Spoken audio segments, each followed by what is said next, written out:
On Monday, Saskatchewan MP Gary Breitkreutz announced that he will not be seeking re-election in 2015, which may have history, posterity, and many viewers going, "He?" That Chesterton jibe that journalism too often consists of telling people who didn't know Lord Jones was alive that he no longer is. But Gary, and I should mention that he's a friend of mine, has been the MP for Yorkton Melville since 1993. He's one of the original class of reformers, of whom there are very few left now, one of whom is Prime Minister. Gary was not of that stripe. He was never flashy, he was never belligerent, but he was quietly effective in all kinds of ways.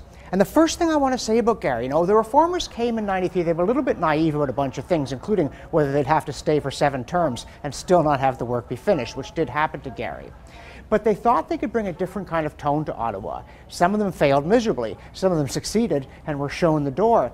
But Gary always was that kind of different guy, a quietly effective legislator, respected by colleagues from different parties, chaired committees that did good work, was diligent in the cause of law-abiding gun owners, and actually created a considerable kerfuffle with his persistent access to information requests and other actions. But it was never about him. The late Shaughnessy Cohen had this great line about MP. She said, "Don't you know who I think I am?" Well, Gary was never like that. The job never went to his head. Now, and I'm sure he knows this well, he was not cut out to be leader. Gary was a guy who was made to do diligent work in the background, get a lot of things done, provided somebody else was charging forward and making the big things happen. Okay? Not everybody has to be Prime Minister. Not everybody has to climb the greasy pole.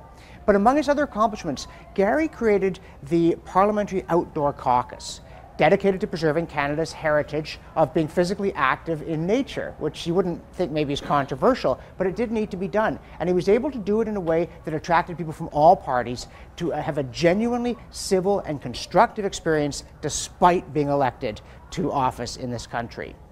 In the weird way that the legacy Gary leaves is no scandals, no horrors, no famous obscenities uttered in public, no hugely disruptive activities, no gigantic ego.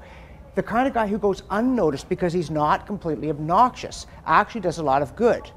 Gary, you never meant to stay this long, but we're glad you did. The country's better off for it. I wish you a long and happy retirement, and I thank you for the kind of service we see far too little of in Canada.